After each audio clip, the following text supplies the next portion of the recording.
everyone, Cat and Little Man. Are you an excited boy? Yeah, you excited boy today?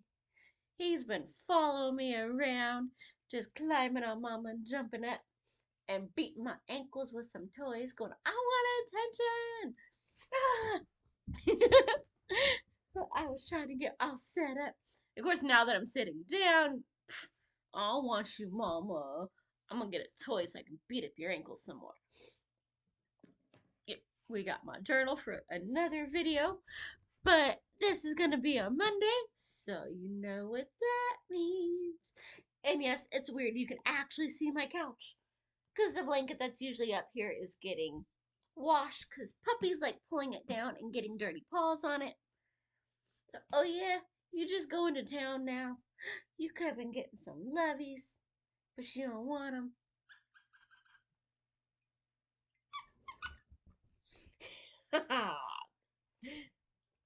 Well, fine. Mm, it's a good thing he's so cute. So, what story are we reading today? Number 65, All Fur. And I'm just picturing Jenny's comment on that. Once upon a time, there was a king whose wife had golden hair and was so beautiful that her equal could not be found anywhere on earth. Well, fine. At least we got a friend. Huh, you gonna hang out today, big girl? Now that you've had your breakfast and your grillers and your belly rub. Is it nappy naps time? Maybe, but it's also pouty abuse time. Now, it happened that she became sick, and when she felt she was about to die, she called the king to her and said, If you desire to marry again after my death, I'd like you to take someone who is as beautiful as I am and who has golden hair like mine. Promise me that you'll do this. So if you remarry, make sure she looks just like me, because I'm the best. Okay. That shouldn't be too hard. After the king had promised her that, she closed her eyes and died. For a long time, the king could not be consoled and did not think about remarrying. Finally, his counselor said, This cannot continue. The king must marry again so that we may have a queen. Well, yeah, somebody has to run the place. Messengers were sent far and wide to search for a bride who might equal the beauty of the dead queen. Yet they could not find anyone like her in the world. And even had they found such a woman, she certainly would not have had such golden hair. So the messengers returned with their mission unaccomplished. Now the king had a daughter who was just as beautiful as her dead mother, and she also had the same golden hair.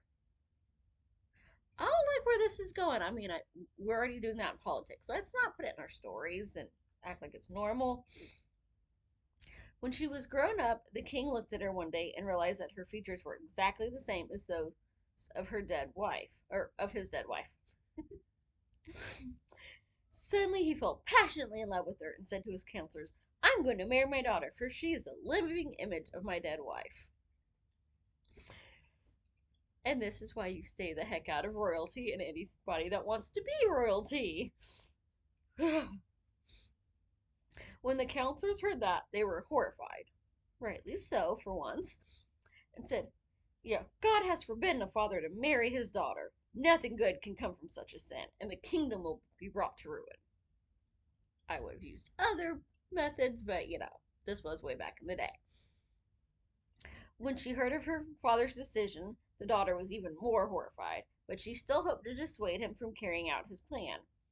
Therefore, she said to him, Before I fulfill your wish, I must have 3 dresses, one as golden as the sun, one as silvery as the moon, and one as bright as the stars.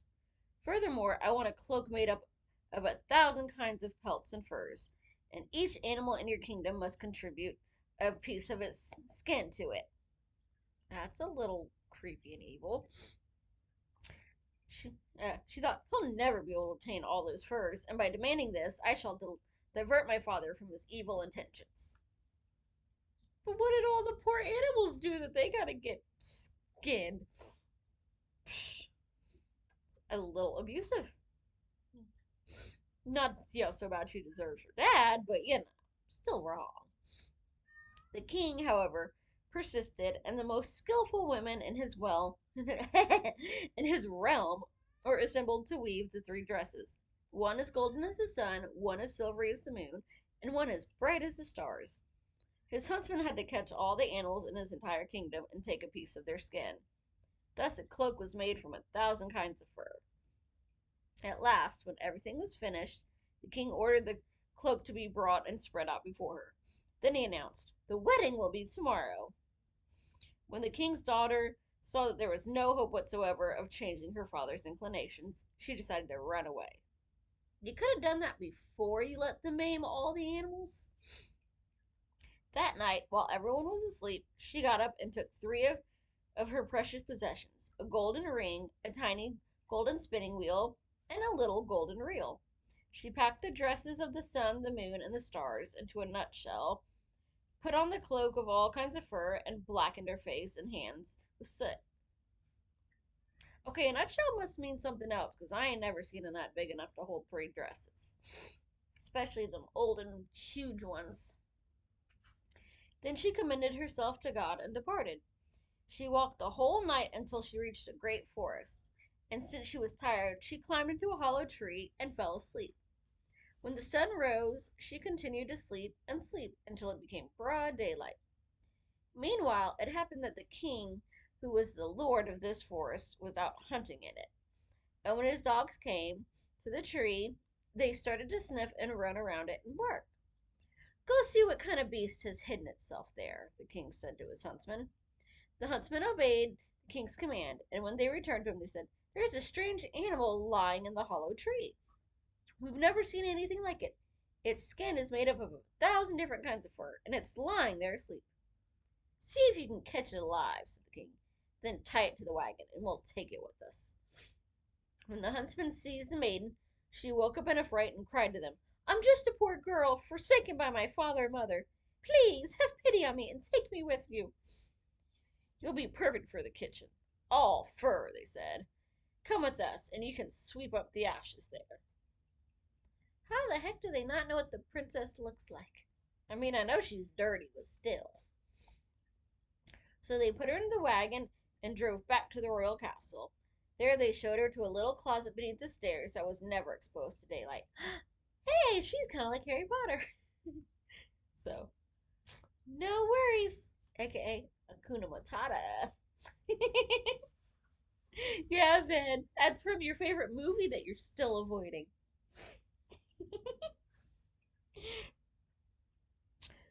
So, "Well, you furry creature," they said, "you can live and sleep here."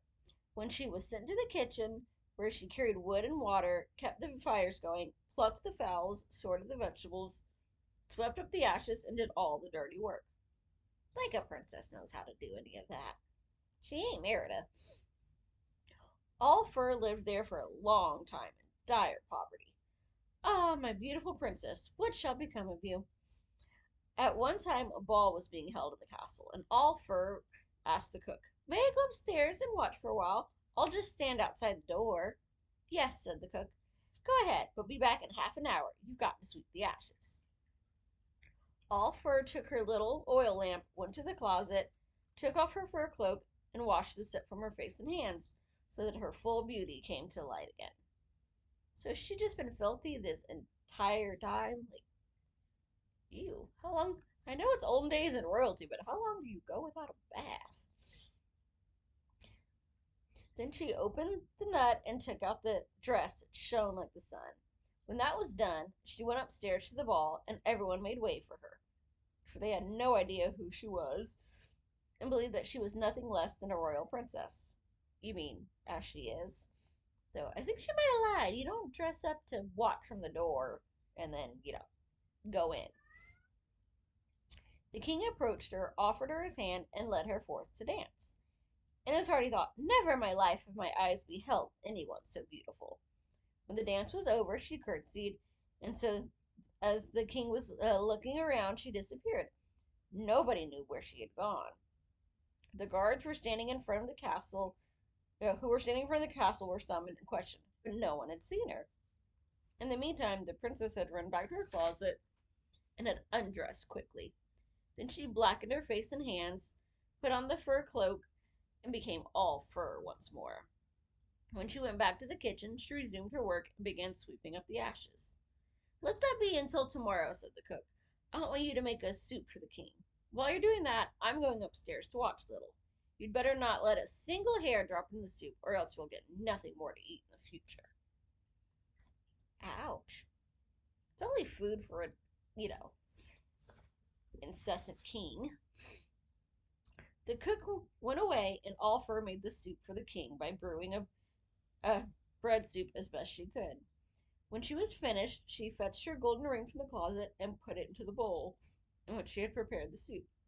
When the ball was over, the king ordered the soup to be brought to him, and as he ate, he was convinced that he had never eaten a soup that had tasted as good. However, he found a ring lying at the bottom of the bowl when he had finished eating, and he could not imagine how it could have got there. He ordered the cook to appear before him, and the cook became terrified on learning that the king wanted to see him. You must have let a hair drop in the soup, he said. If that's true, you can expect a good beating. Why the heck would she put a ring in the soup?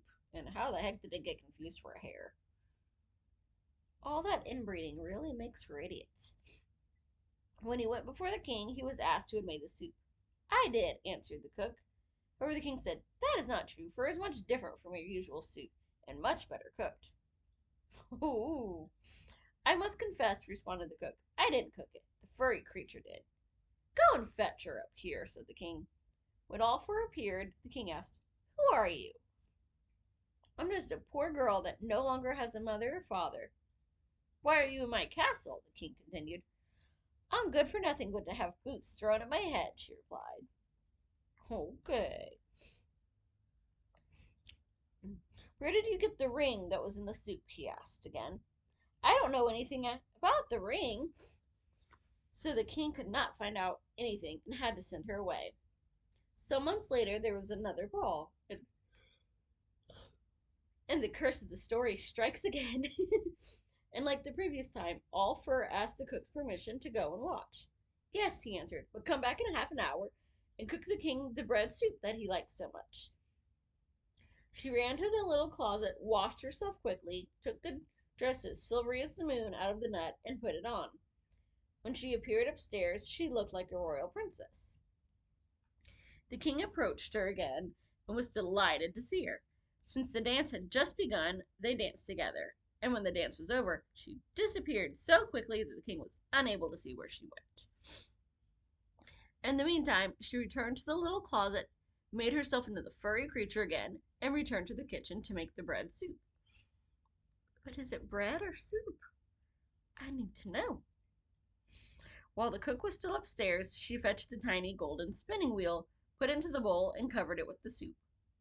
Why does she keep giving her creepy dad gold trinkets? I'm gonna need some answers from some of her people. Then the soup was brought to the king, and he ate it and enjoyed it as much as he had the previous time.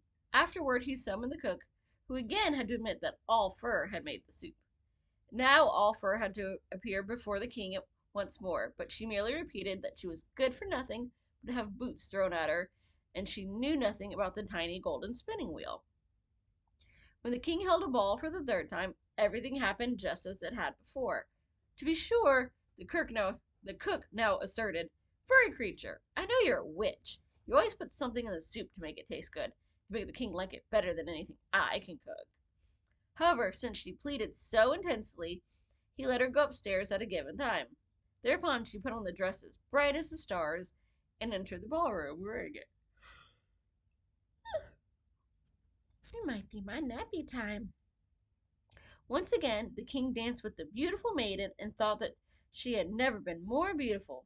While he danced with her, he put a golden ring on her finger without her noticing. Creepy. He had also ordered the dance to last a very long time, and when it was over, he tried to hold on to her hands, but she tore herself away and quickly ran into the crowd, vanishing from his sight.